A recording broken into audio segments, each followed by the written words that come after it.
will learn present continuous tense. So present continuous tense is used to talk about the action that is happening right now or temporarily in progress. That means जो present continuous tense होता है वह ऐसा tense होता है जहाँ पे हम ऐसे एक्शन के बारे में बात करते हैं जो अभी हो रहा है राइट नाउ। जब कभी भी कोई भी कार्य करंटली प्रेजेंटली उसी समय हो रहा हो तो वह होता है प्रेजेंट कंटिन्यूस टेंस। और टेम्पररी इन प्रोग्रेस यानी कि वो कुछ समय के लिए होता है, ठीक है। जैसे हम कहते हैं मैं अभी खाना खा रहा हूँ, वह अभी किताब पढ़ रही है, ठीक है। तो जो कोई भी एक्शन अभी हो रहा है उसे हम कहते हैं प्रेजेंट कंटिन्यूस टेंस। एंड इनके ऐसे सेंटेंसेस होते हैं जिनके अंत में हमें देखने को मिलता है रहा है, रही है, रहे हैं, ठीक है।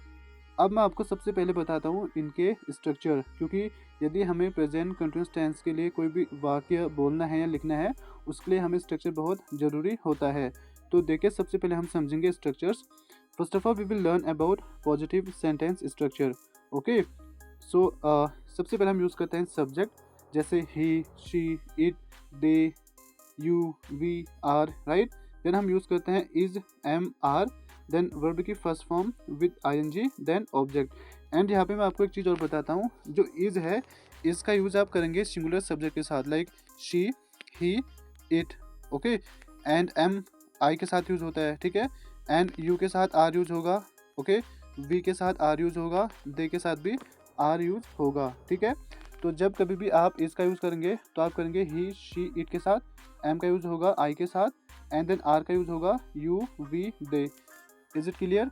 Next we will see the negative sentence structure. देखिए जब कभी भी हम कोई भी नेगेटिव वाक्य बनाते हैं देन उसके लिए हमें ये स्ट्रक्चर की ज़रूरत होती है इन प्रेजेंट कंटिन्यूस टेंस।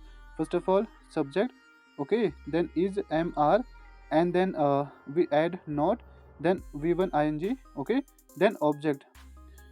सो यहाँ पे हम जैसे is not, am not, are not करके बनाएंगे, देन वर्ब की फर्स्ट फॉर्म ऐड कर देंगे I N G, then object, किसमें? नेगेटिव सेंटेंस में। इसके बाद हमारा दूसरा टाइप ऑफ सेंटेंस है इंटरोगेटिव सेंटेंस, प्रश्नवाचक, राइट।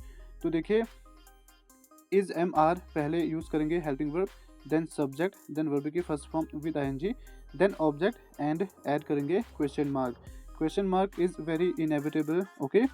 नेक्स्ट देखिए इंटरोगेटिव नेगेटिव सेंटेंसेस, जिसमें हम प्रश्नवाचक और नकारात्मक सेंटेंस दोनों साथ में बनाते हैं।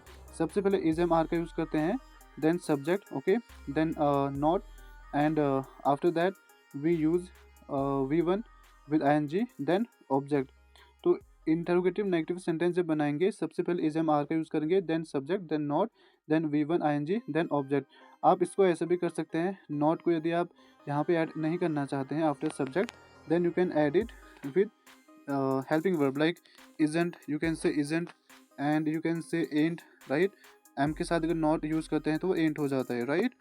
एंड ऐसे ही आर को कर देंगे aren't, राइट।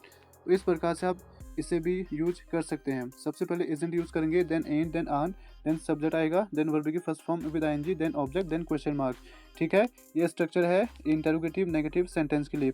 इसके बाद अब हम देखते हैं कुछ इसके एग्जाम्पल्स। देखिए सबसे पहले हम यूज़ करते हैं the action that is happening now. जैसे मैंने आपको बताया था जो प्रेजेंट कंटिन्यूस टेंस होता है वो उस वाक्यों के लिए यूज़ किया जाता है जो अभी प्रेजेंटली हो रहा हो, ठीक है। जैसे कुछ एग्जांपल देखिए, सी इज़ ईटिंग फूड, यानी कि वह खाना खा रही है, ठीक है। यह है पॉजिटिव सेंटेंस। यदि हम इसको नेगेटिव बनाते हैं तो she is not eating food, ठीक है। सी सब्जेक्ट है, इज़ हेल्पिंग वर्ब, नॉट हमने ऐड किया इसमें, ईट वर्ब की first form I N G add करके ईटिंग, एंड देन फूड, ठीक है। देन देखिए इसे अगर हम इंटरोगेटिव बनाते हैं, इज शी ईटिंग फूड, ठीक है, एंड क्वेश्चन मार्क। देन देखिए is she not eating food, ये कौन सा सेंटेंस है? यह है इंटरोगेटिव नेगेटिव सेंटेंस जिसमें हम नॉट भी ऐड करते हैं, ठीक है। देन देखिए next isn't she eating food, इसे आप दो तरीके से बना सकते हैं। जैसे एक पहला है is she not eating food, second है isn't she eating food. So interrogative negative जो सेंटेंसेस होते हैं उन्हें हम दो तरीके से बना सकते हैं, you can use any of them. And then next है WH वर्ड, जैसे हाउ इज शी ईटिंग, वह कैसे खा रही है, ठीक है। यह है पॉजिटिव में, जो मैंने आपको अभी बताया था ना सेंटेंस स्ट्रक्चर। तो जो सेंटेंस मैंने आपको बताया था वो था WH word in positive form. Next अब ये होगा WH word in negative form, how isn't she eating food, वह खाना कैसे नहीं खा रही है, ठीक है। तो इजंट ये हमने अलग तरीके से बना रखा, आप इसको ऐसे भी बना सकते हैं, like how is she not eating food, right. So you can make it in any way, both are right. Okay, तो इसके साथ ही साथ देखिए जो प्रेजेंट कंटिन्यूस टेंस होता है इसे उसे हम ऐसे भी यूज़ करते हैं, जैसे the temporary action that is happening now, यानी कि ऐसा टेम्पररी एक्शन जो अभी हो रहा है। जैसे देखिए आई एम स्टेइंग देयर, यानी कि मैं वहाँ रह रहा हूँ। It means like I am staying for the temporary moment. Okay, then next one is you are doing preparation, आप प्रिपरेशन कर रहे हैं, यानी कि वो अभी टेम्पररी मोमेंट के लिए हो रहा है। एंड इसी के साथ साथ जो प्रेजेंट कंटिन्यूस टेंस होता है उसे हम ऐसे भी यूज़ कर सकते हैं, जैसे द नियर फ्यूचर एक्शन, जब कभी भी कोई भी नियर फ्यूचर एक्शन होता है ना, उस समय हम इसे यूज़ कर सकते हैं। जैसे एग्जांपल देखिए, I am teaching English to her in the evening, यानी कि मैं उसे शाम को इंग्लिश पढ़ाने जा रहा हूँ, तो वो नियर फ्यूचर है। इसके साथ नेक्स्ट एग्जांपल देखिए, you are coming with me, यानी कि आप मेरे साथ आ रहे हैं। तो जब कभी भी प्रेजेंट कंटिन्यूस टेंस की हम बात करते हैं, हम उसे यूज़ तब करते हैं जब कोई भी ऐसा एक्शन हो जो अभी हो रहा है, या फिर ऐसा एक्शन जो टेम्परेरी हो, ठीक है, या फिर ऐसा एक्शन जो नियर फ्यूचर है, ठीक है। तो जब कभी भी कोई भी कार्य हम अभी कर रहे होते हैं, वो आता है प्रेजेंट कंटिन्यूस टेंस के अंतर्गत। So I hope you understood this concept of this tense, and thank you so much for watching this video. And if you are new in this video, then subscribe it and like it and share it so that you can learn grammar easily.